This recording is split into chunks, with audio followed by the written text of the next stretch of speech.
Yep. Yes, we're just about to start.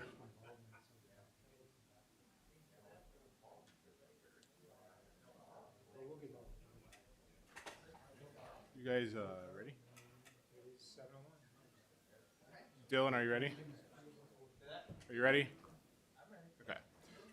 We will call the joint Village Board and Plan Commission meeting to order. To start off, we do need to elect a chairman for both the Plan Commission and the Village Board tonight since President Fortner is not here. Do we have any nominations for chairman for the Plan Commission?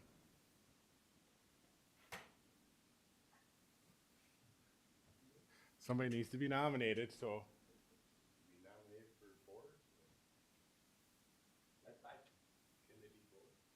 Yes, they can do both. So Plan Commission needs to nominate somebody and then Village Board. So if the nomination for Commissioner Nowak is for Trustee Slani, then we just need a second. Okay. All in favor, say aye. Aye. Opposed? None. So Trustee Slani, you're now chairman for the Plan Commission. Is there a nomination for chairman for the Village Board for the meeting? I'll nominate Trustee Slotty. All those in favor, say aye. Aye. Any opposed? No. Trustee Slani, you're chairman for both Plan Commission and Village Board.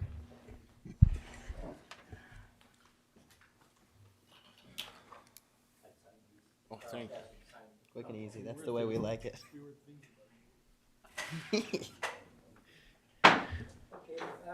today's April 12th, Wednesday, and I'll open the meeting of the joint Village Board and Plan Commission meeting with the pledge of allegiance and moment of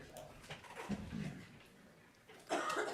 I pledge allegiance to the flag of the United States of America and to the republic for which it stands, one nation, under God, indivisible, with liberty and justice for all.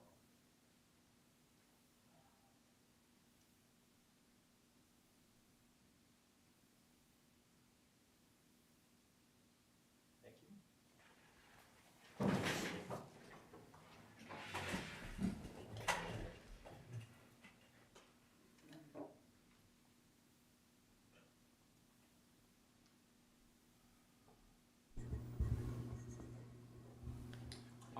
Roll call. President Fortner is excused absent. Chairman Solani, Here. Trustee DeGrave, Here.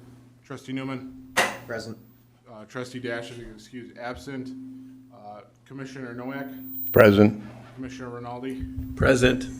This meeting was noticed and posted according to law. You want to read this first? Yeah, the one on the agenda is for the first one. Then for the second one. Oh, so I just read this one up? Yeah, for that. Okay. All right, notice is hereby given that the public hearing by the Vernon Village Board and Plan Commission will be held on Wednesday, April 12th, 2023 at 7 o'clock at Village of Vernon Hall.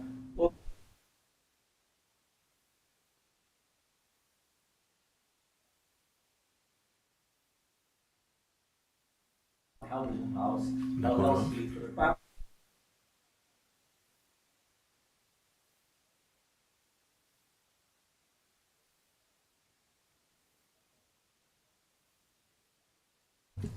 County Line Road, sorry.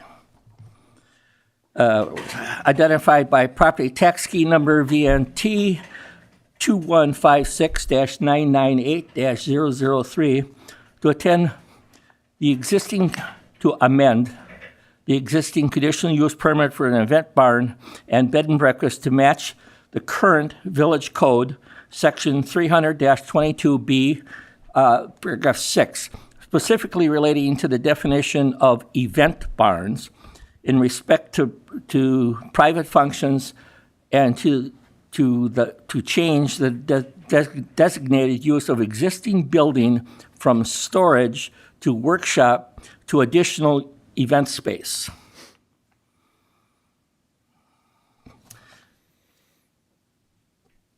Village planner, could you? Yeah, thank you.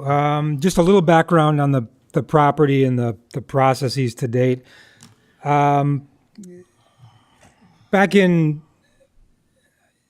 it was back in December 2014 of last year, the Alexes came forward as operators of Halverson House Event Barn and Bed and Breakfast and requested approval of amendments to the Village of Vernon zoning ordinance with respect to the event barn conditional uses. We held a public hearing at that time.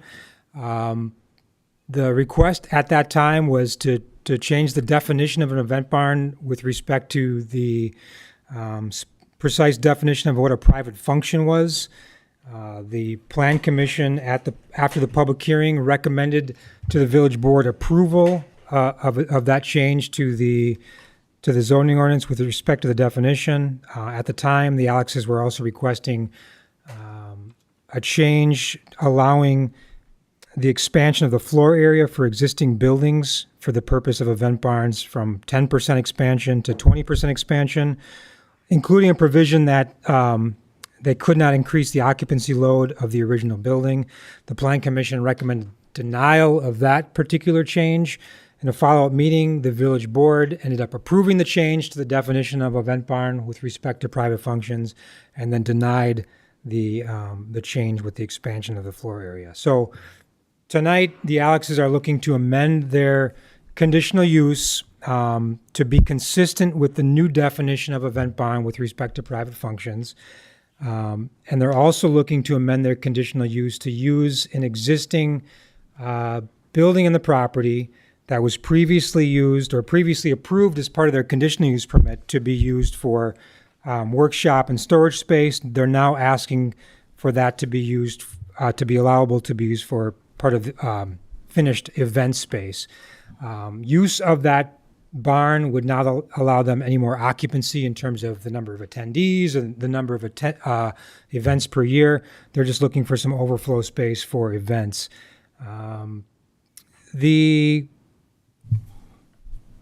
If the proposed changes to the conditional use are approved, the conditional use permit needs to be amended, signed, and recorded prior to any changes in operation. In terms of the event barn definition, what happened with the zoning ordinance did simplify the definition of what an event barn is and what a private function is, but it does allow now the expansion of different types of events that can be held, provided the event barn and the operation abides by all other regulations established by the ordinance, and that there's a guest list that's established ahead of time. And so in my staff report, at the bottom of page 2, you can see the new definition for event barns that was changed for the ordinance, and that's specifically what the Alexes are requesting their conditional use be amended to. One thing I wanted to point out, the existing conditional use that went into effect in September 2020, the section that talks about the definition of event barns also has a clause at the end of it that wasn't in the change of definitions from the zoning ordinance that basically says the minimum lot area shall be 20 acres. The petitioner shall conduct the event barn in compliance with this definition. So that has to remain. That conditional use was a byproduct of the original establishment of the language, which was established as an other use that was later codified in the zoning ordinance. Those two things were later separated in the zoning ordinance, but the original conditional use based upon that other use had them together. So I just want to point out that even though we'd be changing the definition in their conditional use permit, we got to make sure that language is tacked down at the end because that's how their conditional use permit was written. And again, the second part is their expanded event space. Condition 2A of their conditional use permit would basically be changed.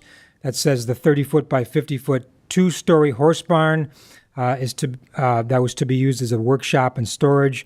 They're requesting that this be amended for use as finished event space. Their plan is to leave the exterior as is, which was already updated, has been painted to match the exterior of the surrounding buildings. The interior will be finished to include life safety infrastructure, including egress and exit lighting, and then also lighting would meet codes, wall finishes to remove the horse stalls, and the new concrete flooring. Any changes to the interior of that would have to be obviously approved by with a building permit. Event barns are defined as one or more existing ag buildings originally constructed prior to June 12, 2019 for bona fide ag purposes and may be presently part of a functioning farm or may be remaining buildings following the termination of farming activities. And so that particular building is eligible to be used as event space or as part of an event barn, just as other buildings on the property are, and were part of the original conditional use permit. So that's all I have as an introduction. In the recommendation, if the Plan Commission chooses to recommend approval, there are a series of 5 conditions that go along with it. Mr. Alex, would you like to come up and give us your presentation?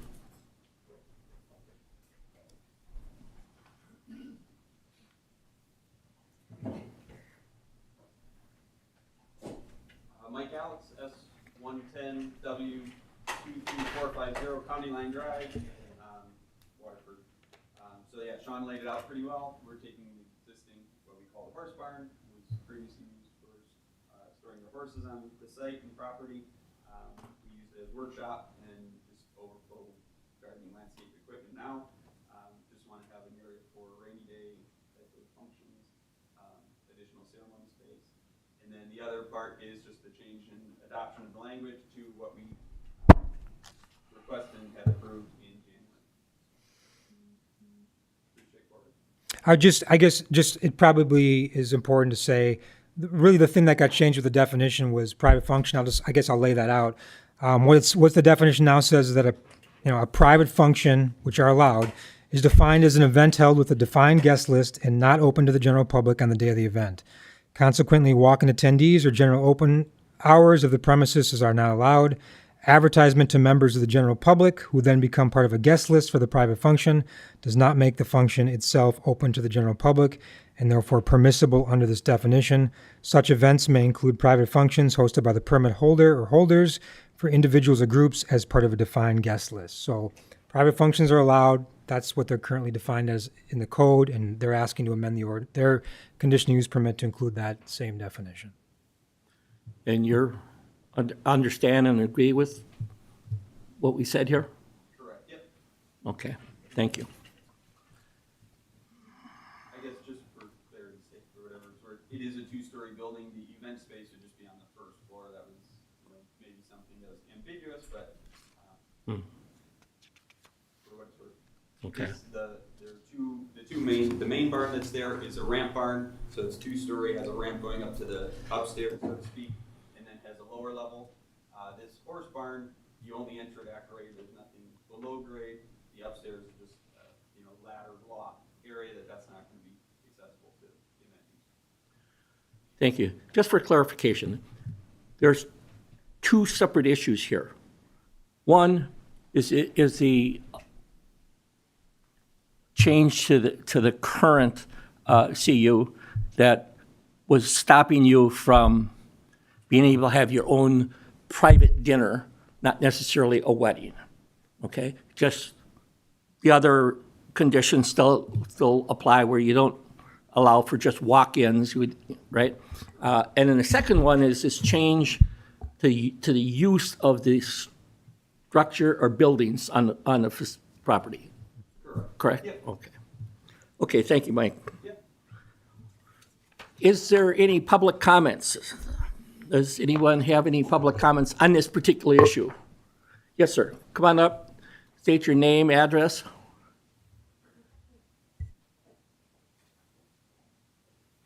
Todd Shield, 8805 Halverson Road. I'm probably one of the 3 residents that actually are the closest to the barn itself. I gotta say, they've been great neighbors. They're great people, and even on nights that I know they're having a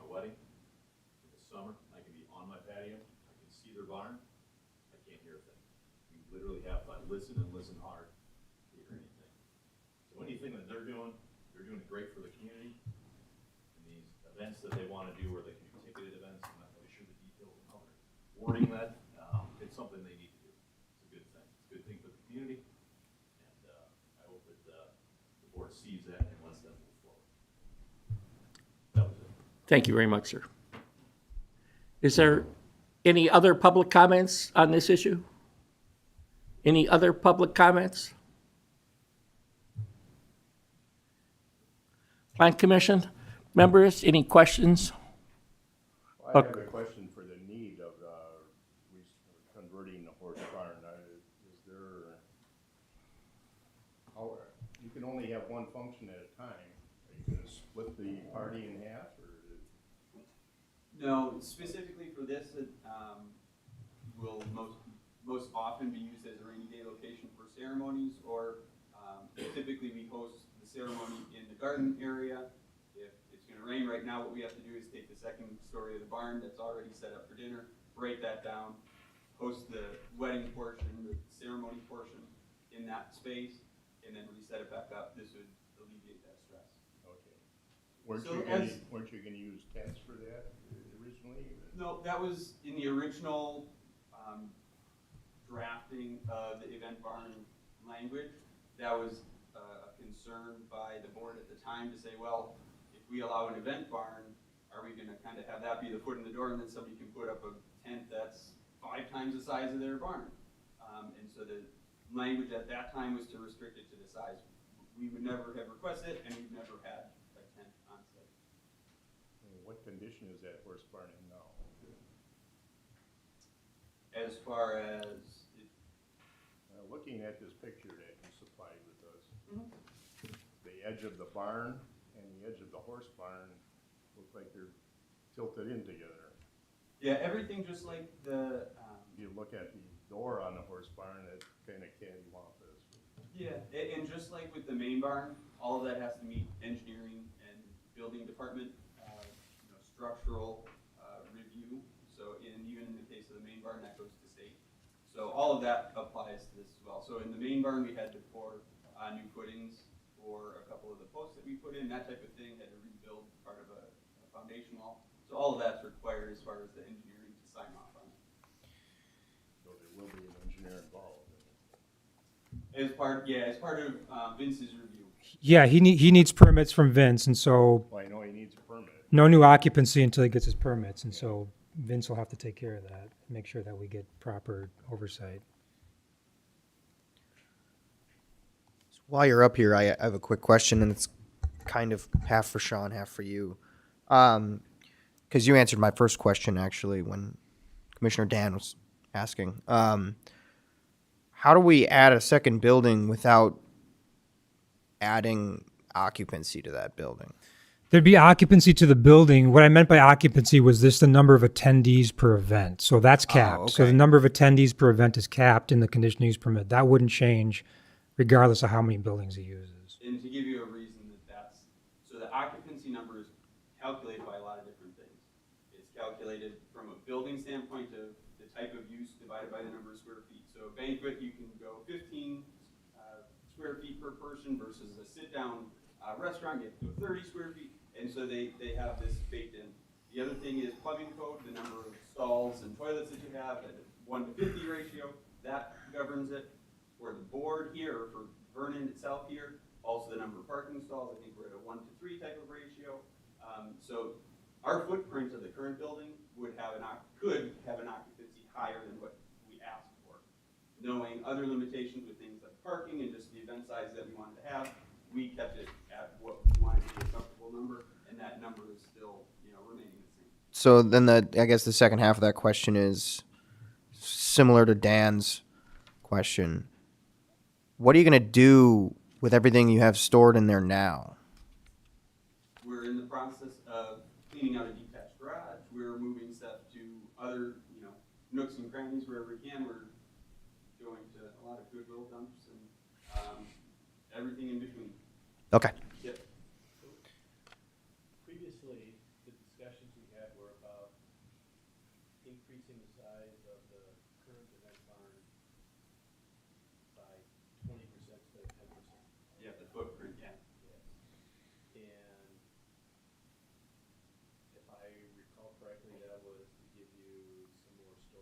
up there. It seems as if, but you're dropping that request. Or are you gonna try to do the 10% thing in the future? We possibly could.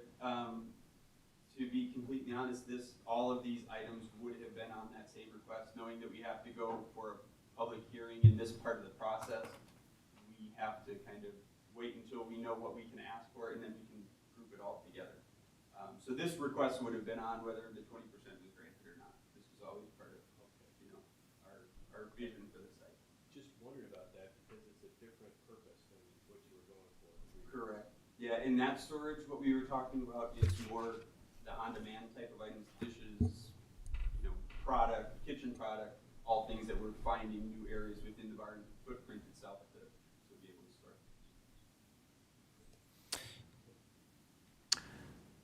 Trustee DeGrave, any questions?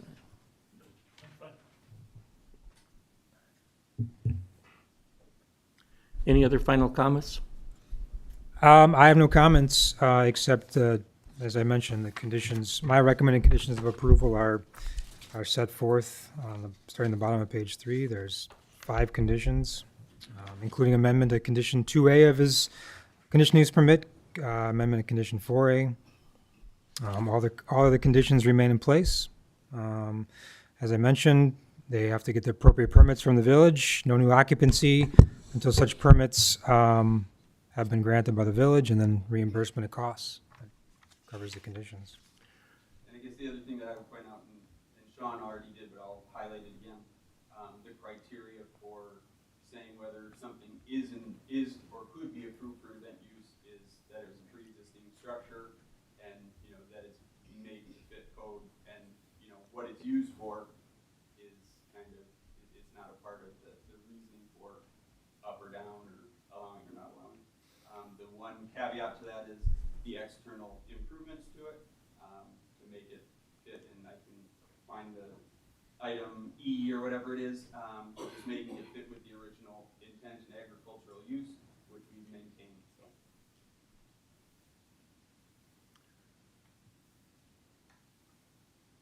Brad? So we'll take them separate votes on the 2 issues? We'll close the public hearing, and we'll ask for any more final comments from the public, and then we'll close the public hearing, and then we'll go to the planning commission, and then village board will take action. Okay. Are there any more public comments on this issue? Any more public comments? Hearing none, we'll close the public meeting. Discussion, questions to the board or planning commission? My feeling is that since it's not increasing the number of people, the neighborly issues, if there was some, we haven't heard of any, that could not be affected really. Purpose seems logical. I have no issues. Thank you. Dan? Are we splitting this into 2 different issues here, or 2 different? Yeah, that's, Just if I could clarify, the way my motion is written is all together, but you can certainly consider them together and then just, including these conditions, that works too. Brad, any input on that? It's up to you guys, for the planning commission. Okay, well, he's got it typed out here for me, so I can just read this, and we'll take 2 separate issues for now. It's not the simplest way, but it is for me. Okay. All right. For the Plan Commission. Motion to I'll make the motion, but I'll need a second for these. Motion to recommend the Village of Vernon Board, right?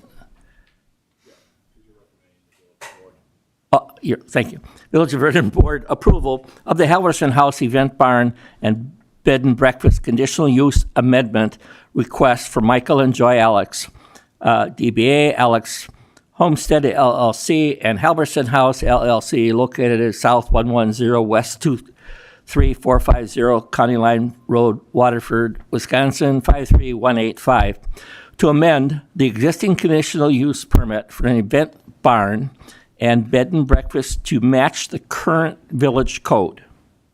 Section 300-22B, paragraph 6, specifically relating to the definition of event barns in respect to private functions and to change the designated use of the existing building from storage and workshop additional event space, limited and subject to the conditions of the as set forth in the fourth staff review report dated April 7, 2023, as revised at April 12th, 2023 meeting. To clarify what I just said, we're doing them both in one in one spot. I don't know why we have the second one here, but yes, I do. Never mind. Any discussion? First, I need a second. Planning Commission. So we're doing them both together? Yes, sir. All right, now I have a second. Do we have any further discussion? Hearing none. All in favor? Planning Commission. Aye. Nay. Motion carries 2-1. Now, for the board, I'm going to read probably the same verbiage. Motion to approve the Halverson House Event Barn and Bed and Breakfast Conditional Use Amendment request for Michael and Joy Alex, DBA Alex Homestead LLC, and Halverson House LLC, located at South 110 West 23450, County Line Road, Waterford, Wisconsin, 53185. To amend the existing conditional use permit for an event barn and bed and breakfast to match the current code, section 300-22B, paragraph 6, specifically relating to the definition of event barns. In respect to the workshop, in respect to private functions, and to change the designated use of existing buildings from storage and workshop to additional event space as limited and subject to the conditions as set forth in the fourth staff review report dated April 7th, 2023, as revised at the April 12th, 2023 meeting, as recommended by the Village of Vernon Plan Commission, and direct the Village of Vernon staff to draft the conditional use order and decision and place it in final form consistent with the Village of Vernon's discussion on April 12th, 2023. I'll second that motion. Thank you, sir. Is there any further questions on it? I don't have any questions, but I guess I just wanted to say this before we go ahead and vote.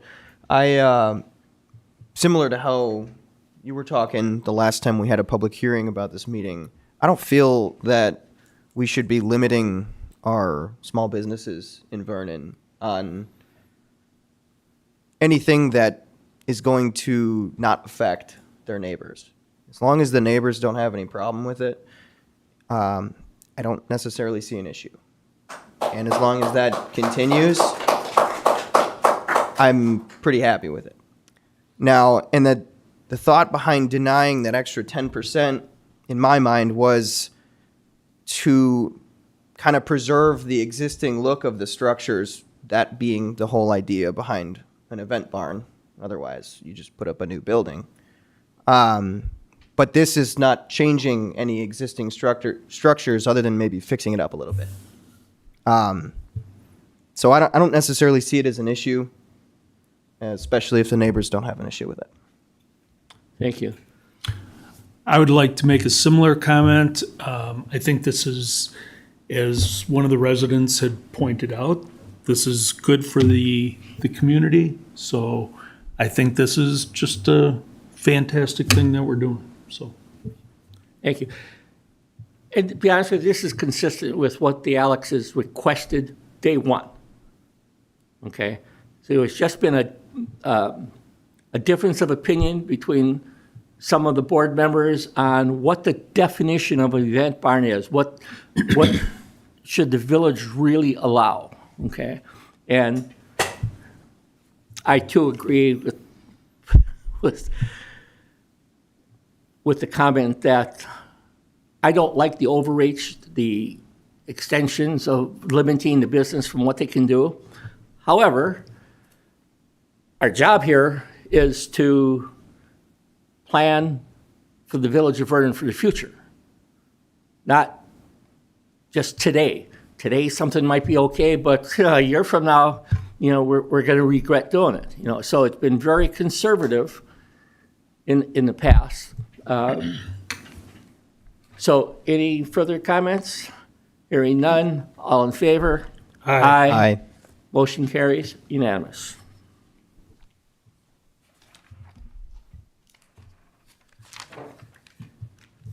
Okay, where are we here?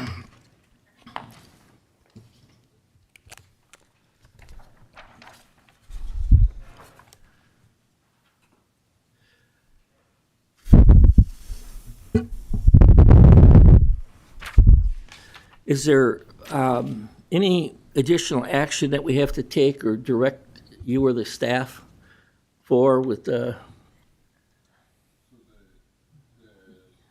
The, certified survey map? for the Halverson House? Or, Yes, sir. For Halverson House, the next step will be is to make sure Sean will write a determination letter, correct? Not a letter. We'll modify the existing conditional use permit in accordance with the decision tonight. I'll look at it. Attorney Macy will take a look at it, and then it'll get passed back to the petitioner to review, and it'll get signed and recorded. And And any outstanding invoices that are not current need to be paid, which Correct. we'll have to look at staff and things like that. So it will take, a little bit of time to get this. The CU will not be signed tomorrow per se, or be ready to be signed by tomorrow or within the next couple days. I'm sorry, what? Would you, you're going to allow him to speak, or? Was reviewed by the attorney, the language is drafted by staff. Just, Mike, just hang on. I think you're out of order just because it's not public comment anymore. But if I can, I'll speak to the issue. Everyone's got schedules, and so we can't drop everything tomorrow morning to rewrite the conditional use permit, to have me do it, to get Attorney Mason to do it. It'll be handled as soon as we possibly can, but that's the reason it isn't going to be done tomorrow morning, is because everyone's busy.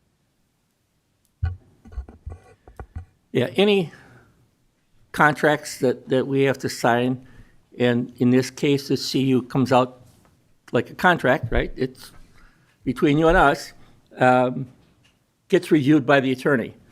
You're right, we agreed 100% on what the verbiage should be in the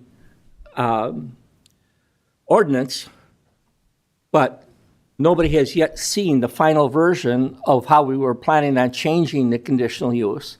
And so that has to go to the attorney so that he can make sure the phraseology and the verbiage matches what our intent is based on the ordinance.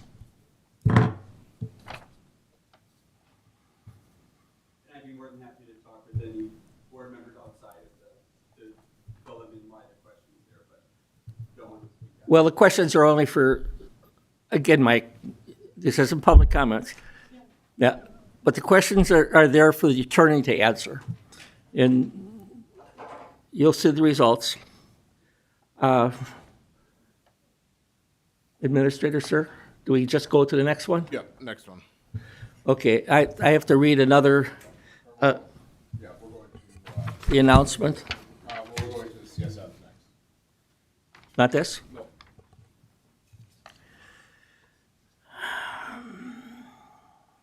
So, discussion and possible action in the certified survey map, CSN, for Norris Foundation for the property located at West 12 Northwest Quarter, Section 34, Bequonic, Wisconsin, identified by tax key number VNT 2150-997.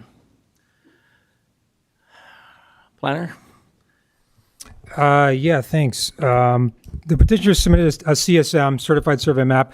They want to divide what's essentially two separate parcels. They were originally two separate parcels that were combined at some time via one tax key. So that's something you can do with the County Register of Deeds. You get one tax key assigned for tax purposes, even though they are 1.2 separate parcels. So they're effectively one parcel as it is now. Proposed Lot 1 is going to be on the north side of Forest Home Avenue, County Road L.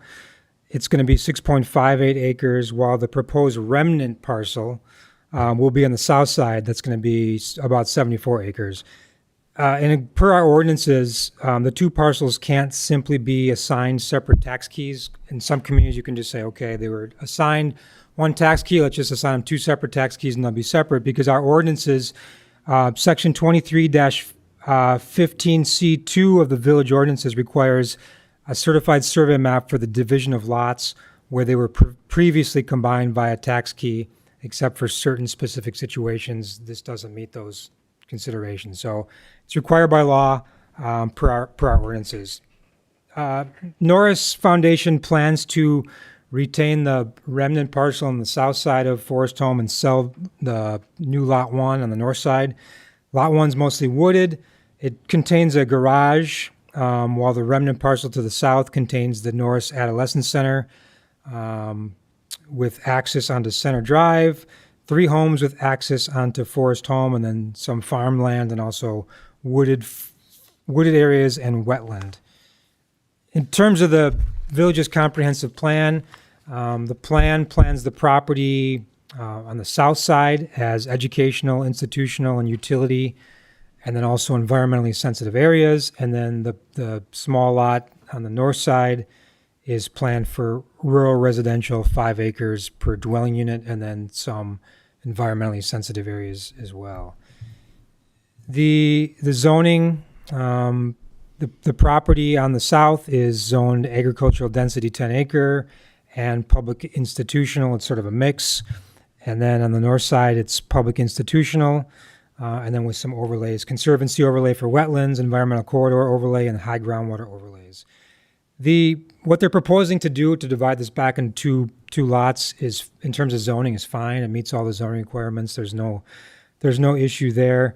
The only thing I want to point out is that the existing garage on the north parcel, since that is zoned P1 at this time, whoever buys the parcel, I think the intent is to sell this property to a landowner that's adjacent, to sort of increase his holdings on the north side of the road. We haven't really discussed the long-term plans of the future, but the only use of this property can be in accordance with the current zoning, which is P1 and environmental corridor. So you can't use this, the garage can remain, but it can't be used to store residential goods and things right now. So it essentially can be vacant.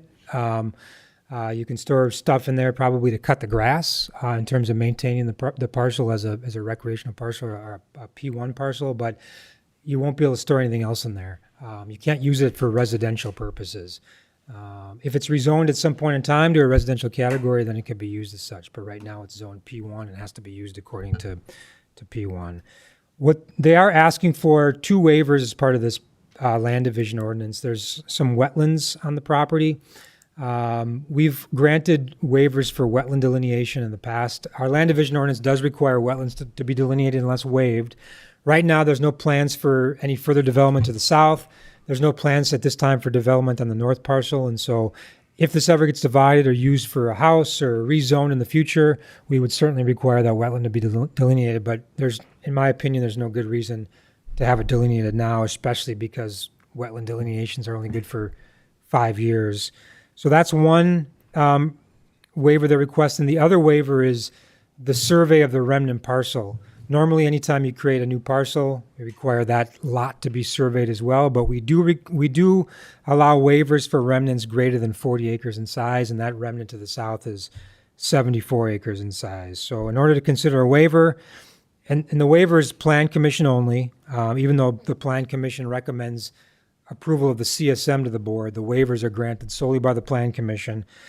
And the Plan Commission has to make a determination, which shall include consideration, but not necessarily an affirmative finding of the following factors: whether or not the request, if granted, would be consistent with the general intent of the chapter, whether or not, if granted, it would adversely affect property owners in the area, would benefit the petitioner's project in a way that is not inconsistent with the village's interest, whether the petitioner is in full compliance with applicable ordinances and agreements with the village, and whether or not the chapter itself should be changed, meaning the land division ordinance, in order to accommodate the situation presented. So you don't have to find a hardship, you just have to basically consider those factors before granting a waiver. The original certified survey maps that were submitted when I wrote my staff report included a 66-foot right-of-way for County Trunk Highway L. That's since been amended in the petitioner's application. The CSM now shows a 100-foot right-of-way, which is what the county required for the roadway. So that's already been updated. Our surveyor has a couple of minor technical comments that have to be addressed prior to the village signing and recording the certified survey map, but that's not worth talking about at the meeting. So that's all I have. If the Plan Commission chooses to recommend it to the board, I do have a series of conditions, and then my motion. I'm not sure what motion you have, but does include the approval, granting of the waivers as part of the motion, and then recommendation of approval of the CSM to the board. So that's all I have. Thanks. Thank you. Do we have a representative for North? Would you state your name and address, please? Good evening, Mr. Chair, trustees. My name is Mark Mertens, and I'm the Executive Director for North Incorporated. Do you want my home address, or do you want the address of North? You want to give us the North address. North's address is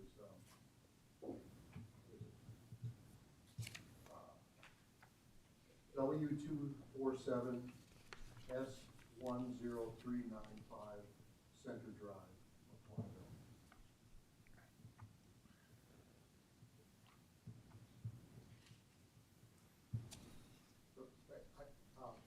Mr. Chair, I think Mr. Malarkey characterized the issue very accurately, very correctly. I would just say that, in reviewing our current mission and strategic plan, it just doesn't make, we have about 800 acres on our campus currently, and it just doesn't make sense for us from a business model and strategically to keep continuing to carry parcels of land that don't contribute directly to our mission. So we're really looking at divesting from some of those areas. This particular area on the north side of L is an area that has never contributed really to our mission. We've never used it for the purpose of serving the youth that we serve on our campus. So it just makes sense for us to make it available for the community. We work closely with Mr. and Mrs. Margolin around the sale. So we just request that the grant and allow us to separate it out so that we can make the sale. Thank you.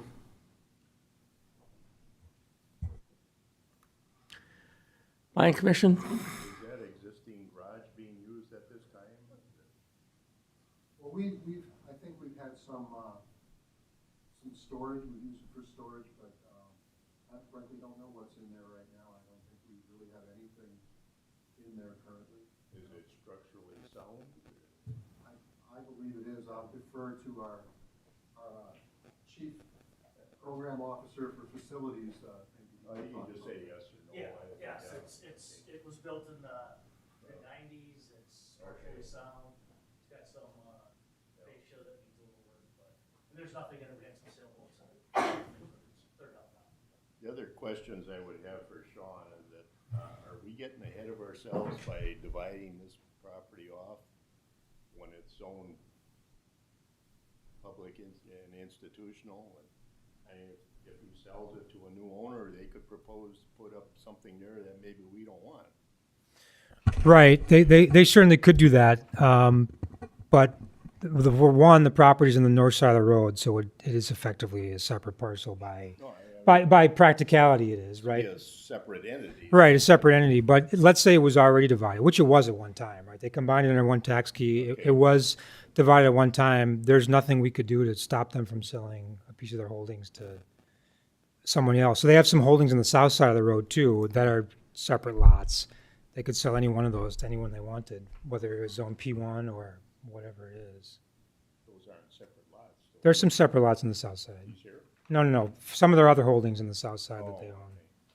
So my point is that anybody can own the parcel no matter what it's zoned, but it can only be used in accordance with what the permitted uses are on the property. So if he wants to, if the new owner of that wants to do something, they're gonna have to come forward for a rezone, or it can remain P1 forever and they can just use it as, grassed area. Is the proposed owner here? Yes. What is your intent of My intent is, I own the other property across the street, and my intent is maybe to have a couple lots for my family. I don't plan on dividing or anything. I am going ahead with a wetlands delineation, Okay, down the road. so you're looking at residential in the future? Yeah, just for my family members. So you'd have to rezone it at some point in the future. And again, the garage, I know you guys are talking about the garage, I would like to fix that up if, however. Yeah, you certainly could in conjunction, and then use it as a garage if and when a house is built on the property. Right, but for now, there's gonna be, at least in my recommendations, we'll see what the action is, but there's gonna be a deed restriction on the property, giving notice that the use of the accessory building may only be used for uses consistent with the zoning district, which is currently P1, public and institutional, so that's it. You can't use it as a residential garage. As I mentioned, you could put a lawnmower in there if you use it for property maintenance, but couldn't store your personal belongings in there otherwise, right? You couldn't use it as a second garage for your house further north or whatever it is. Until it's rezoned, and once it's rezoned, then you got no problems. Right. Does the current zoning override the issue about not having a storage building on a lot without a primary residence? Yes, P1 allows that. P1 allows anything that on a P1 parcel is considered the principal structure. Okay, so when he goes to change the zoning, Right. we still don't have a primary residence on it. No, but at that time, if it's done in conjunction with a building permit, then we would effectively not rezone it. The rezoning would be delayed. It'd be approved, but wouldn't actually take effect until we approve his building permit, and they'd go hand in hand. Okay. Any further questions? I have another question. Yes, sir. For Sean about the right-of-way there. You said we're gonna have 100 feet of that. So we're getting 50 feet on both sides of the center line? No, that's already dedicated on the south side. Then we're not getting 100-foot right-of-way. It will effectively be 100 feet right away. Well, we'll have 50 feet on the north side and 33 on the south side, right? That's county. So here's the way it looks. So yes, it's 33 feet on the south side now, right? Right. Effectively, at some point in the future, that if that other parcel in the south was further divided, they'd get the rest of their 50. My But concern is, can we get that 50-foot dedication on the south side now? when you say we, you mean the county? It's a county road and county right of way, so it's there. County's not requiring it? This is not part of the plat, the certified survey map. So it's only one lot. Can we include it as part of the plat? You can, the dedication of the south part of the right of way? I don't know, since it's county right of way. I'm not sure we can require anything for a county right of way. Potentially. County didn't say anything about that, huh? I haven't talked to the county about it. I'm assuming that the petitioner had conversations with or the petitioner's surveyor had conversations with the county about right-of-way dedication. If you look at the other CSM, which is the next one on the list, that's got two parcels on either side. That full thing is dedicated, Right, right? So this is not on the Well, south side. There was some question on that too, apparently. Right, originally I had a question, 66 foot, and now It's it's all gonna changed. be 100, right. except for that piece right there. I guess one way to handle this would be is to require the dedication on the south side if it's feasible, given the certified survey instrument and the county accepts it, Okay. right? So basically saying I'd that, like to, see as long as we're dividing, I'd like to see it dedicated now. right, so a condition added that the necessary right-of-way on the south side of the road be dedicated to accommodate a complete 100-foot right-of-way. If that can be done through this CSM, I'm not sure it can, but if it can be, and the county would accept it. You understand what I'm getting at there? I'm probably getting about 75%. So, I'm not sure. so there's a strip of land on the south parcel that still needs right-of-way to be dedicated to meet the full 100-foot right-of-way for, There are road improvements or things like that. yeah, they just, if there's widening down the road that's required, another lane or whatever it is, the county ultimately wants a 100-foot right-of-way. So what Commissioner Noack is saying is that it would be great if that could also be dedicated at the same time. If this certified survey map can do that, because it's really just, this is looking at the north side of the road, but if it's possible to do that with this vehicle and the county accepts it, then that's our recommendation. The surveyor didn't. We didn't talk about this after he's updated it. Would you be acceptable to dedicating that portion of property for the roadway, right away at this time? I have to think about what is directly adjacent on the outside. Three properties an issue for us. We had a little. Here's what I'm referring to, if you wanna look at it, that yellow line that I've got on there, that would be the only portion of the right of way that would be undersized. And so if they will allow this CSM to be amended, without having to create a whole other CSM, that's, I think, the direction that the condition is asking for. We'll have to talk, I'll talk to my surveyor, you'll have to talk to your surveyor to make sure that's possible with this certified survey map to be able to do it. But if it's possible and the county accepts it, then that's what Commissioner Noack is requesting. And if it wasn't possible, if the record, I hear your objective here, I can understand it. If the record could just, identify the fact that in the future, if this is divided, that it would require that it be, adhering to that 100-foot right-of-way. Rather than have to create a whole nother CSM for that south piece right now, we've asked for a waiver on that one. So, maybe I didn't understand. So, the recommendation is, well, potentially approved. If this is approved, it would include that condition that it gets dedicated, if it's possible with the CSM. If it's not possible, then it's okay. Then it'll just be handled if this is ever, don't have to do anything else, yes. Right, that's right.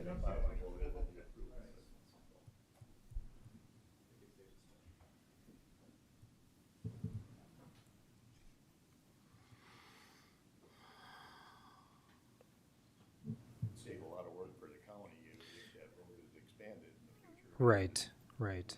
Sooner or later, the county's gonna want it. Eventually, right? Yeah, event, yes, they want 100 feet there, yes. That's Yeah, absolutely, I mean- I couldn't see them denying it or not accepting it. But Right. it's not our decision to make, they have to accept the dedication.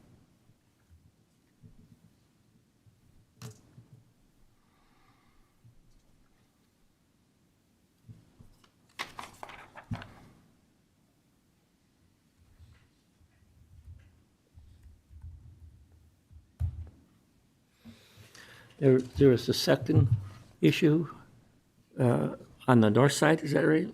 We've got two things on here. Two waivers, one's the wetland delineation waiver, and one is the remnant parcel survey waiver for the south side. So that's something that the plan commission would approve the waivers by themselves, and then the Okay. recommendation of the CSM to the board. Okay, so we need a motion then. If we'll do the wetland first, I guess, Sure. for that waiver. motion. Any further discussion? All in favor, signify by saying aye. Aye. Motion carries unanimous. And then the waiver, the second one is for the motion would be for the waiver to not require the full survey of the other 72 acres, The remnant, correct. but we need a survey for the small parcel, Correct. right? Yep. Also move. Any further discussion? All in favor? Aye. Motion carries unanimous. Both waivers. Now, the board doesn't have to do anything on that because those waivers are Not- strictly, Correct. all right. So then we would go on to the next public hearing. We need a motion to approve that certified. Yeah, the plan commission needs to. Board, yeah. yeah. Approval of the CSM Okay, with the conditions in my report and the condition that was added by Commissioner Nowak. okay. We have all that? Yes. Yeah, I will make the motion. Thank you, sir. Is there a second?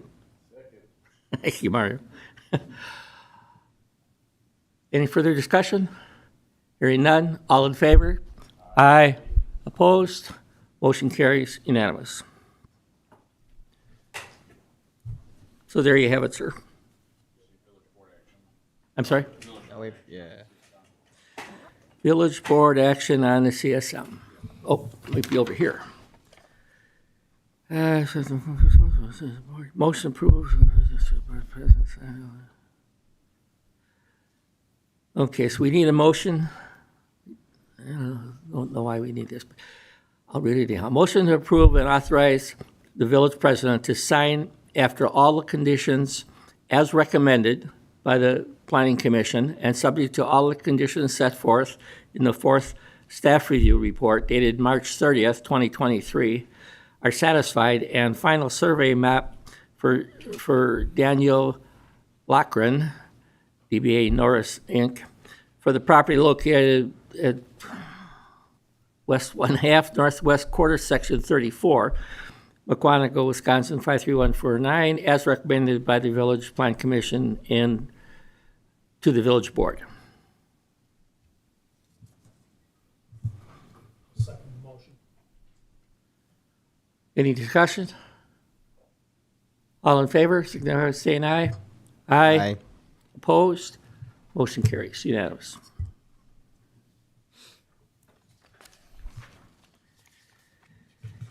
Peterson.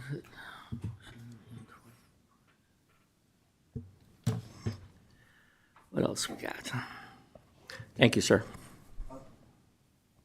Chair,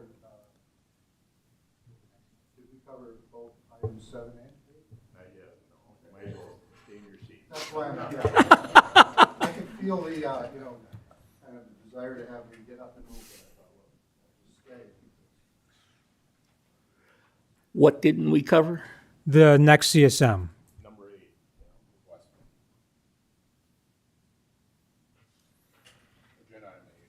Yeah, I'm reading it.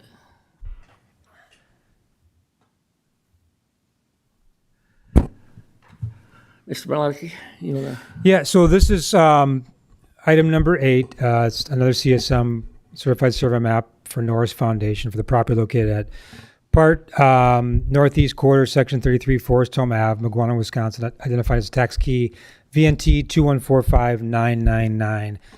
Very similar request. This is the property directly west. This particular property was never divided and expands across Forest Home Ave. And what they're asking to do now is to create a lot north of Forest Home and a lot south of Forest Home.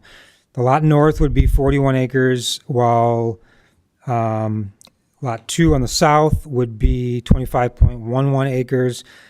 In my staff report, I talked about dedicating 2.16 acres of right-of-way. Again, that was before they dedicated the full 100. They've updated the CSM. That number is now 3.27 acres, and so those lots are just slightly smaller. Again, Norris Foundation intends to retain the property on the south and sell the property north of Forest Home to the same adjacent property owner. The lot to the north, which is Lot 1, is either entirely wooded or wetland, while the property on the south is mostly farmed with wooded areas and wetland on the west side. There are no buildings on either side of the road on this parcel as it currently stands. The comprehensive plan plans the property on the south side as educational, institutional, and utility, and on the north side, it's environmentally sensitive areas. In terms of the zoning, the property in the south is AD 10, agricultural density 10 acre, and again, P1, public and institutional on the north side of Forest Home with some CO wetland conservancy, environmental corridor, and high groundwater overlays. The proposed land division meets the requirements of the zoning ordinance in terms of lot size. And again, if Lot 1 is sold to the north, it may only be used in accordance with the current zoning, which is P1 unless it's later rezoned. They're also asking for a waiver on this one. They don't need the waiver for the remnant parcel because they have to survey both sides because neither side is at least 40 acres in area, so they're too small. They have to be surveyed, but they are asking for the wetland delineation. There's pretty substantial wetlands on the north and south side, but again, there's no proposed use for the parcel at this time. If a proposed use comes forward, it's rezoned, divided in the future. We will require a wetland delineation, which I believe the property owner is already looking to do this spring. So that's the waiver they're requesting. I mentioned they've already updated the right-of-way to 100 feet. Our surveyor has a couple of minor technical comments. Again, not much to mention. And that's all I have. So some of the same issues as the other one. This one's probably a little less complex because there's no garage on the north parcel. They've surveyed both of the parcels because they were required to, but again, that same wetland. So you have the CSM already, or, Everybody should have the CSM. okay. Mhm.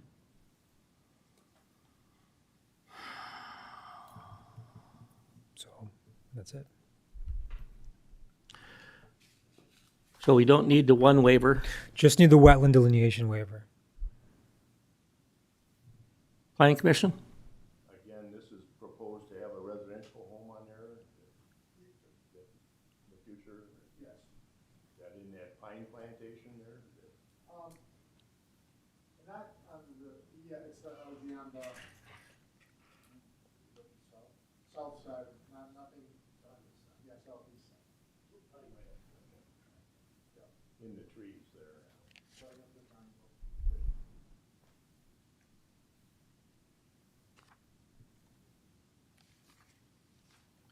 I would make a motion to grant the waiver for the wetland delineation. Is there a second? It's your guy. Motion's been made and seconded. Any further discussion? All in favor? Aye. Opposed? Motion carries unanimous. We could have done it all in one motion. It's Yeah, either way works. what I thought we were doing. So do we need that motion again for the board? We need to see, planning commission need to do CSM approval. So we need to do a motion to approve the CSM now. To recommend approval. Yep. To the board, yeah. I'll make a motion that the Village of Vernon Plan Commission recommends to the village board approval of the certified survey map for Daniel Loughlin for the property located at the northeast quarter of Section 33, Worstone Avenue, Quantico, Wisconsin, subject to the following conditions as listed by our planner, 1 through 4. Motion made and seconded to recommend approval to the board. Any discussion? All in favor signify by saying aye. Aye. Opposed? Motion carries unanimous.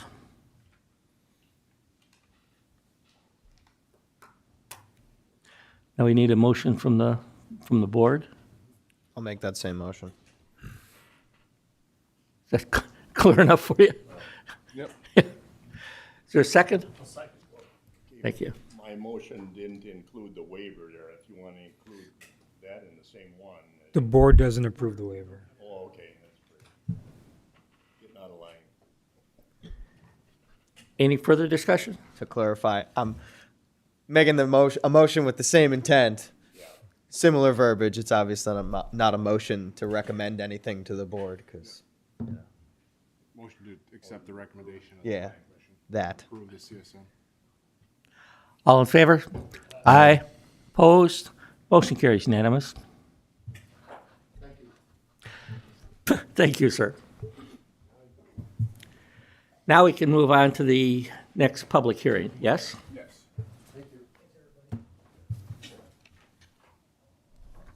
Was it something I said?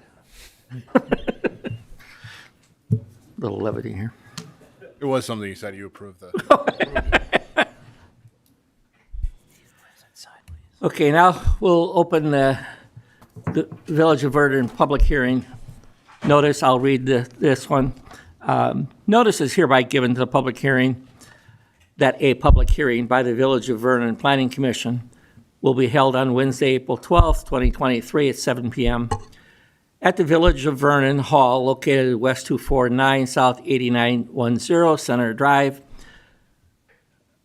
to consider the request for the property owned by Daniel and Lisa Peterson for the property located at West 228 South 10655 River Avenue, identified by property tax key number VNT 2158970, to request a waiver under Section 300-14A5 of the Village Code, specifically for the size for the construction of a new accessory structure on the property.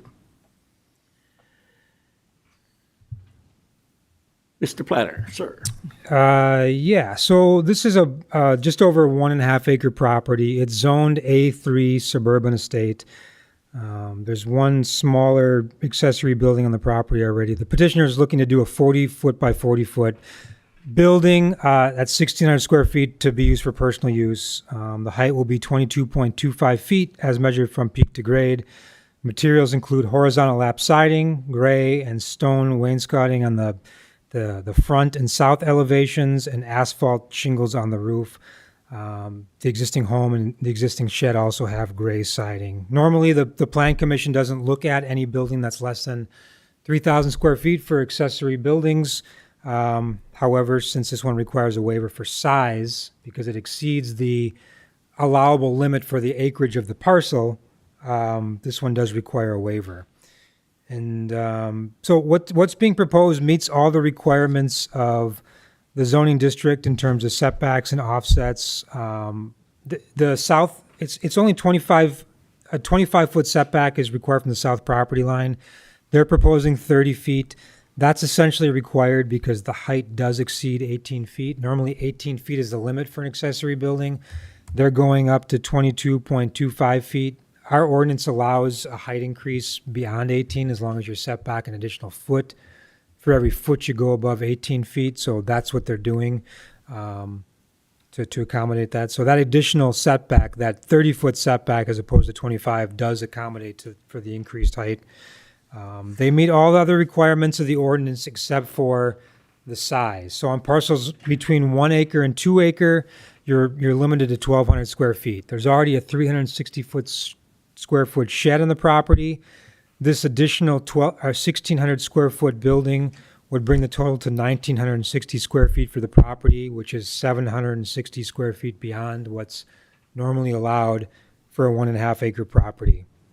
I would mention that the materials for this building are high quality. Normally, buildings this size, we sometimes see metal sided buildings, et cetera. This one does have horizontal lap siding with colors and roofing to match the house and existing shed with some wainscoting on a couple of the elevations. The property also, the perimeters of the property are also substantially landscaped to block views from surrounding properties. So in terms of the waiver, on page 2, Number 7, the Plan Commission does need to basically consider all of those factors, but not necessarily reach an affirmative finding, but have, just like the ones we talked about in the last items, whether or not if granted, be consistent with the general intent of the chapter, whether or not it would adversely affect property owners, whether or not it would benefit the petitioner's projects in a way that isn't inconsistent with the village's interests, whether the petitioner's in full compliance with applicable ordinances and agreements with the village, and then whether or not the chapter itself, the zoning code, should be changed. So the Plan Commission needs to determine if it's objectively reasonable to grant the request. In terms of use, any accessory building over 900 square feet, we do require a deed restriction be placed on the property, giving notice that the building cannot be used for commercial or industrial purposes. And that's all I got. Mr. Peterson? Would you come up to the microphone here and give us your name and address?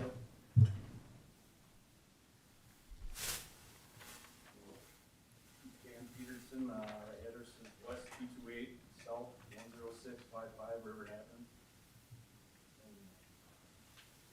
Just trying to do this so we can put our camper inside.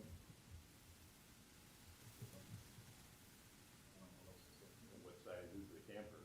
37 foot. 37 foot. Oh.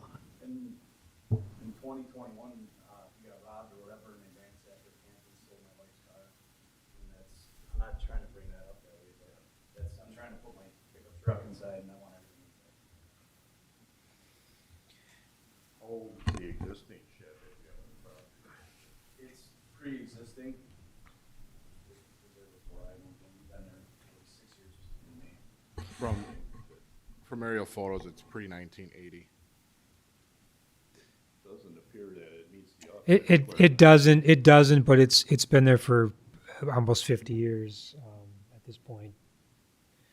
Can you speak to the existing landscaping on the perimeter of the site? What's out there on the property lines now? I planted 170 arborvitae to the north, and then I planted pine trees to the east.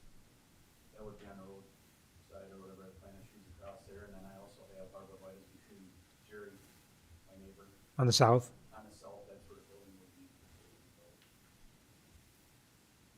So is it visible but from the property on the side? You won't be able to see it, but arborvitae should cover 99% of it. Those look like they're fairly good size. Yeah, they're 30 plus feet. They're big. It is very, there is a lot of privacy down there. I have been down there several times, and there is a lot of privacy down there.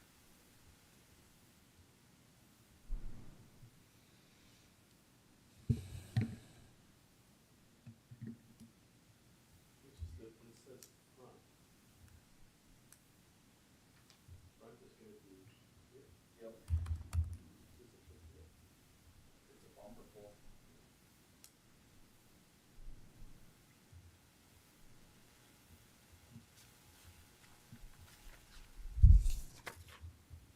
You have to back in a long way. It's pretty close to the neighbor's mailbox, but the driveway's pretty wide.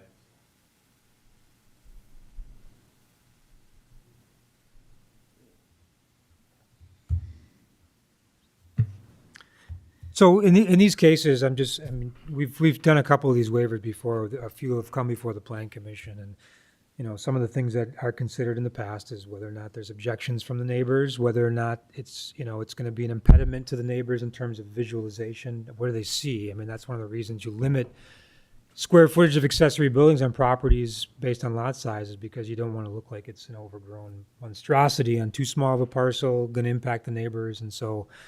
Each of these is kind of a case-by-case basis in terms of the surroundings and how it impacts the neighborhood. So that's what I think you're looking at. It's a substantial increase in size over our standard limit. We're talking 750 square feet or so. Right. But it appears it's not going to be visible to the neighbor on one side. And from the road, I planted pine trees across the road and our driveway offsets it, so you can see the building from the road. I mean, the trees are only 15 feet tall right now, I mean, 5 feet. if you've been down there, the road is I very. haven't been. It's very narrow. It's, as you come down River Drive and you go north, it is very, you'd almost have the appearance of a private road down there because of the amount of pine trees and things like that, and the road kind of narrows a little bit. So seeing this house from the road is very difficult, and a lot of those houses from everybody's house down there is very secluded. Okay, I want to do things just a little different order. Planning Commission, you guys got any other questions for the petitioner?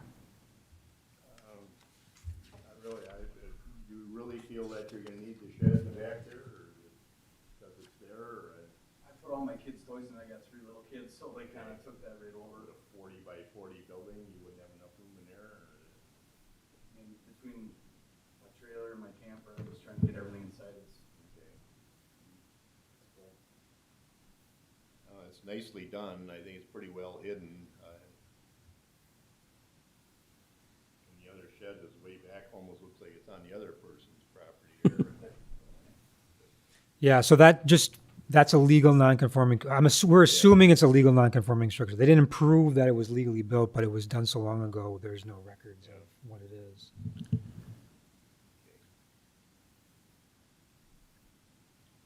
My feeling's the same as what you're saying. Thank you, sir. Is there any other public comments? You said your neighbor is here? Well, yeah, we live right across the road, and, that other garage that he's got sitting way back, I mean, he did some really nice work to make it look very attractive. I'm sure this building is gonna be just as nice, and I don't really see it, he's kind of. Awesome. Oh, yeah. Have you presented this proposal to the neighbor to the south? Is it- Should the neighbor himself also? No objections on that? It's perfectly fine with me. Like he said, the shed that's out there now, they did a fantastic job redoing it. I thought they were gonna tear it down and redo it, and they did a great job. It looks beautiful.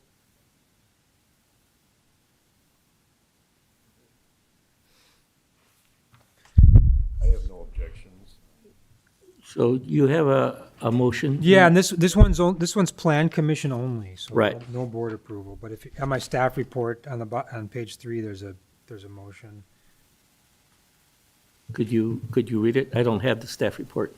Does that include the waiver? Yeah, That'd be number one. this whole thing is the waiver, so yeah, number 1, right? I'll make a motion that the Village of Vernon Planning Commission approves the accessory building request for Daniel Peterson for the property located at West 228, South 10655 River Avenue, Big Bend, Wisconsin, subject to the following conditions as listed by our village planner, conditions 1 through 11. And you understand those conditions? Have you seen them before? Do you have the staff report? I didn't see anything. So let's just to clarify, let's read the Thank you. conditions, just so you know then. The first condition is just that the plan commission determined to, per section 314A7, and has allowed the waiver for the accessory building to exceed the maximum aggregate size, so that's the first condition. The second is to be constructed in accordance with the plans presented tonight in your application. The third is that the size is limited to 1,600 square feet, height of 22.25 feet. Complying with the height requirements of the village. The accessory building shall comply with the zoning district requirements, which it does. Shall be constructed in a way that the exterior appearance is compatible with the principal building as determined by the village building inspector. Shall record a deed restriction of the property, giving a notice that the building cannot be used for commercial industrial purposes, and you can get help with that from the village administrator. The building inspector shall have the right to request a recertification of the location of the accessory building with respect to setbacks and offsets, just to make sure you're at least 30 feet off. The building inspector cannot issue a building permit until you submit a preliminary site evaluation letter from the county, just showing that it doesn't interfere with your sanitary system. So that's a requirement for your building permit. Okay, and if he's got that, that's fine. You'll obtain the appropriate permits for the Village of Vernon. One is the zoning permit that I'll issue, and then the building permit from the building inspector, and then the last one is just reimbursement of professional fees. So that's all the conditions. We have a motion. Did we get the second? Second. Thank you. Any further discussion? Yeah, it's online right now, but I can email it to you. Hearing no further discussion, all in favor signify by saying aye. Aye. Opposed? Motion carries unanimous. There's nothing else we have to do on that. We can close the meeting. Yeah, just the next stuff, we have, the joint Yeah. minutes. And Yeah, that's, that- yeah. Closing the public hearing on it. Thank you all.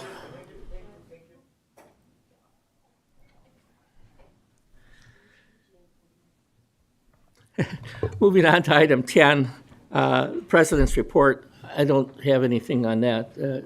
You have anything to fill in on that? I The don't- Hein? I don't have anything. I would expect the Newman Hine development to pick up pace here as we move forward, and that's the only thing that I have to report out on, or would report out on under the President's Report.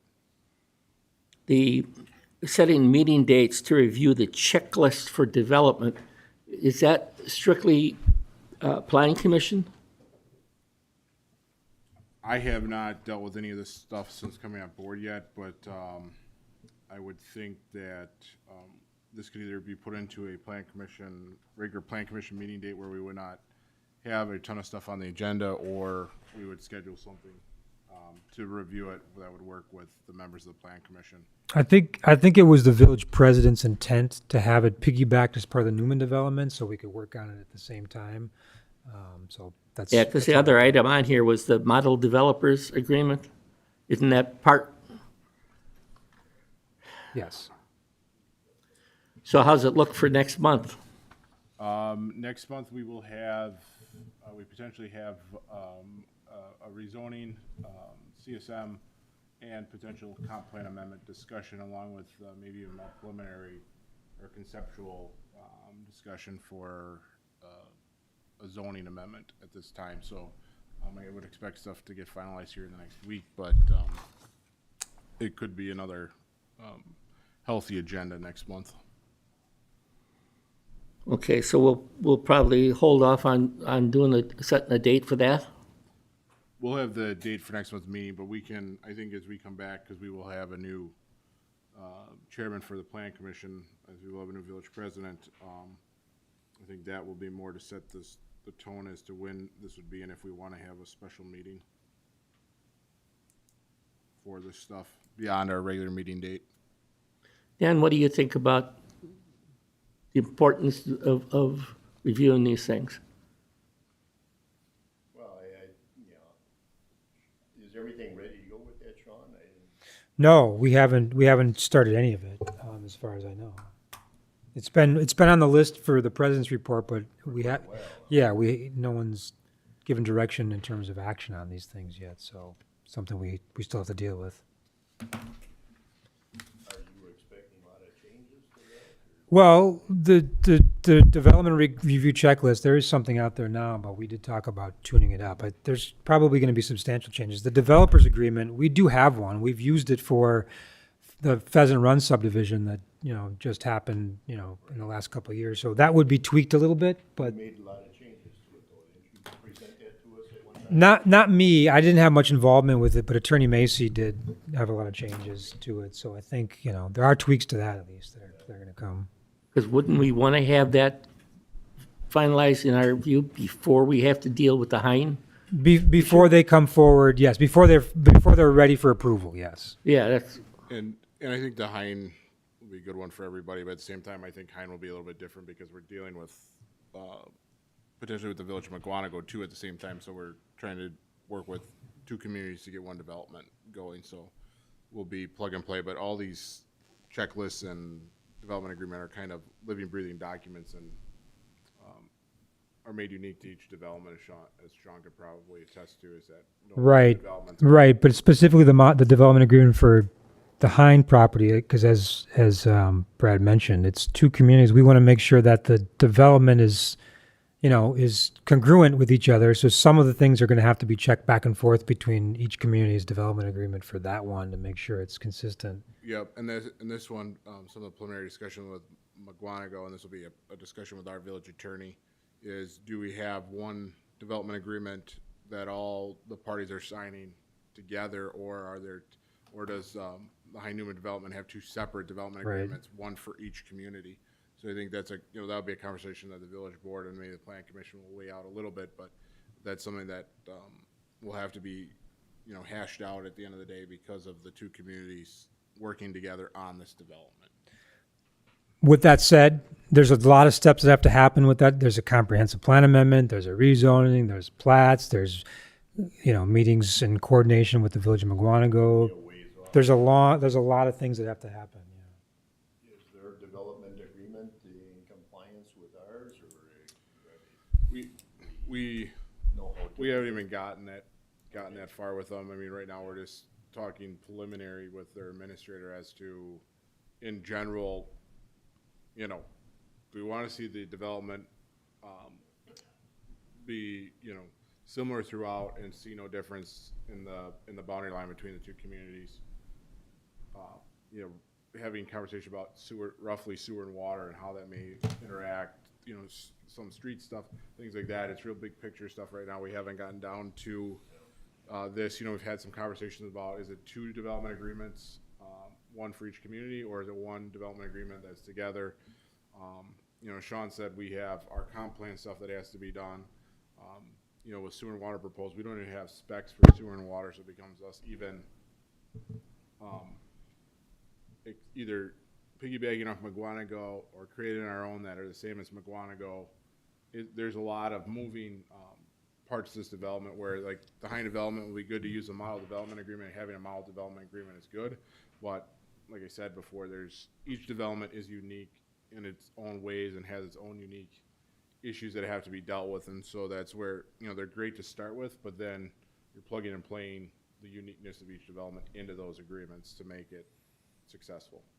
Would it be to our advantage or everybody's advantage if we got a copy of their development agreement, take a look at it? It may mesh with ours now, but if we change ours, maybe it won't.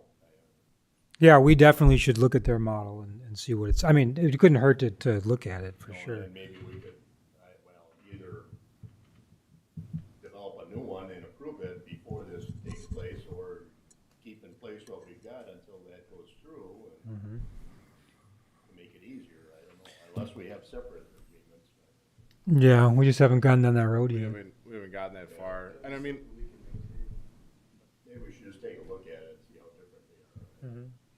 The other thing that complicates this project is that the boundary between McGuanago and Vernon has to be adjusted for the development. That's something that the board has to look at going forward too and see if it makes sense. We want an equitable swap between properties to make sure that, one village or the other isn't, getting more than their fair share, that the tax base on both sides is going to be compatible and so. Agreeable to they're- changing those boundaries? yeah, there's been, I've had one discussion with McGuanago and recently was, reached out from the administrator of McGuanago, and it was kind of one of those things, like, when I first talked with them, I don't want to say put it on hold, but we know we're gonna get 3 new board members here in Vernon before we get gun ho and get stuff rolling down the road. And then 3 board members can, I don't want to say drastically change how the view of a community is, but, so I think that's where I said we'll be hitting it, I think, harder now. We can get those agreements from McGuanago and see where it is, but there's been some rough preliminary plans, conceptual plans put together where the swapping of properties occurred. I think it's like a half acre for both. I think it's right in that ballpark, so it's not a real big issue. What they're trying to do is avoid a lot have 2 separate tax keys because it's in 2 separate communities, so that's where they're trying to avoid that with this, and I think the preliminary plans I've seen have done that, or at least proposed that. Whether our board and their board's acceptable to it, that's yet to be determined. Right, that's right. Hopefully, we don't have a boundary line shaped like a cul-de-sac, huh? Yeah, I don't think there was. It was a pretty good line. So Yeah, that's right. Well, I guess we'll hold off on that. I know our next village president had that on her list that she wanted to review. So it sounds, just reading between the lines, that she wants to progress with that fairly quickly.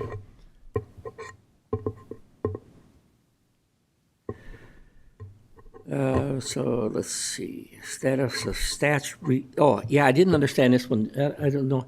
Status of staff research on conditional use permits. What? Karen, when she served as the administrator, was putting together a spreadsheet of all the conditional uses and all the site plans of operation that were out there for businesses and the status of each, which ones were still in operation, which ones were not. We talked about that a little bit. She presented it at one meeting before she left, and it hasn't been, I don't think it's been touched That's since right. then. So Okay, that's what I was thinking, that nothing's really. I'm assuming that's coming back soon at some point. Yeah, it probably should. Right, that we get a handle on what's out there, right? Who's in compliance, which permits are expired, which permits are still valid. Okay. Let's see. Okay. So I guess we'll go on to number 11, which is approving the minutes. Brad, do these all have all the updates to them that Carl had made? I sent it to the village board. I don't know if plan commission had any changes to it, because the village board actually doesn't, or no, they did approve that. Can approve these, I think, let me look here. I don't think Carl sent anything over for the minutes for the 8th. Oh, there was just one change to the minutes on the 8th, for agenda items 7 and 8, just, motions are subject to legal review, need to be added. So if, plan commission is good with that, to approve as revised, we can do that. The same for village board. Hang on just a second, Dad, please. We're actually finished with the planning commission then, yes? Yep, so we just need to approve the minutes from February 8th, yep. Motion, I'll make a motion that the plan commission approve the minutes from February 8th, as amended. in discussion? Brad, you have that? Yeah. Okay. All in favor? Aye. Opposed? Motion carries. Motion to adjourn the planning commission? All in favor? Aye. Thank you, gentlemen. Thank you. Would have gone a little smoother if I'd known ahead of time. Okay. Now, for the board members, let's move on to approving the village board minutes, starting with March 16th. Yep, Feb- yep. I don't have a February 8th. They would have been in the packet. That's one they just approved. That's what they approved. Okay. I have some corrections on that one. Sure, what are they? 12C. Village board action. Thanks. It says, President Fortner moved to approve the January 11th joint village board and plan commission as revised and with trustees noted as excused absent. And then you talk about seconded by trustee Swanee, but then I abstained, so I'm confused. That was I'll have to change it, so it just got put in there twice, but you were, I believe, absent from that meeting, and therefore I noted it in the minute, in the motion, because the motion was to, Okay, so yeah.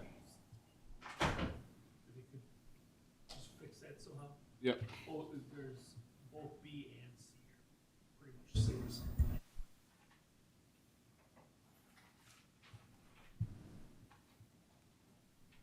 Thanks, Dan. And then the other part was.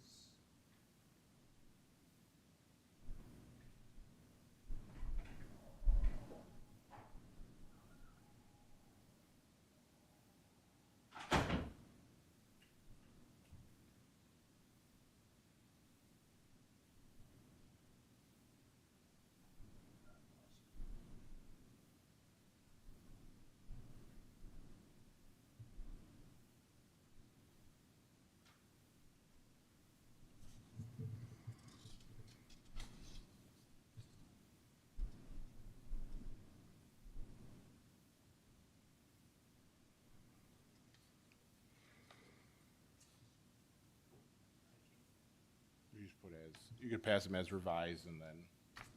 You guys are good with that?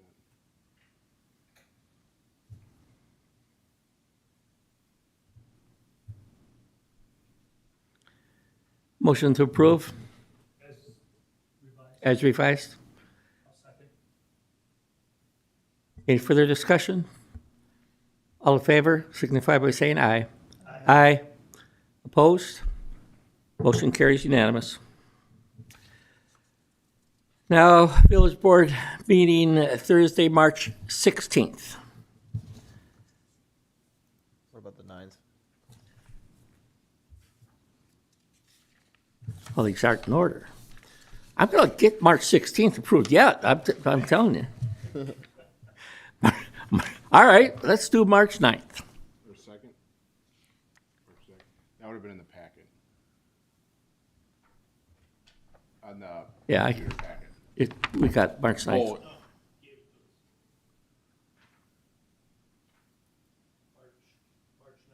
yeah, but then we also need to approve March 2nd too. That would have been in the packet. Oh, that one, So we're doing 9th or 7th, or 2nd first? Let's do the second first. All right.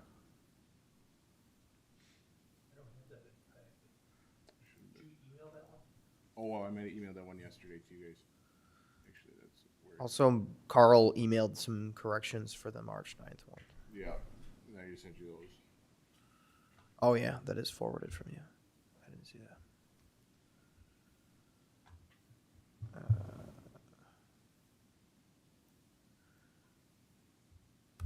Yeah. I'll make a motion to approve. I'll second that. all in favor? Aye. Aye. Motion carries. That was for the 2nd, Yep. Yes. right? And now for the 9th, you say Carl has some Yep. modifications? So I'll make a motion to approve as noted with Carl's corrections. I'll second that. All in favor? Since that was a Zoom meeting and the internet went out on us, Oh, that's right, you kind of just Yeah, we had dropped that off. Bad weather. do I need to abstain? I was there for most of You can approve them. Yeah. Just because you weren't there doesn't mean you can't approve them. Or you were there for part of it, so you can still approve them. I All in favor? Aye. Motion approved. Now, the 16th. Now, You've been waiting the for it. 16th, I've been waiting on this one. But I don't have any changes. I think Carl had a couple changes on it. Were they included in here? No, he did not have anything. Yeah, I didn't see anything in this one. Okay, motion to approve the minutes for March 16th board meeting. Any discussion?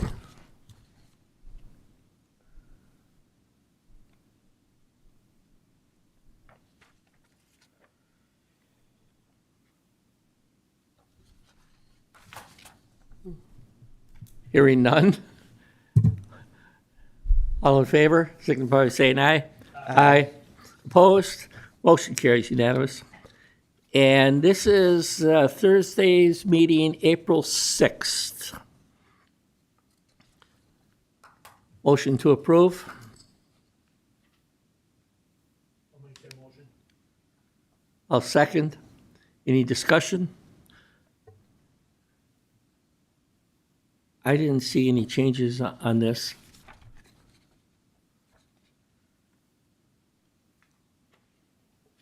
The only thing I would change is that I also said Happy Easter in my report.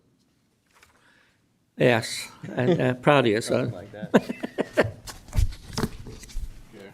we can add that, so as revised. As revised, friendly amendment. All in favor? Aye. Opposed? Motion carries unanimous. Let's see, we did all the minutes.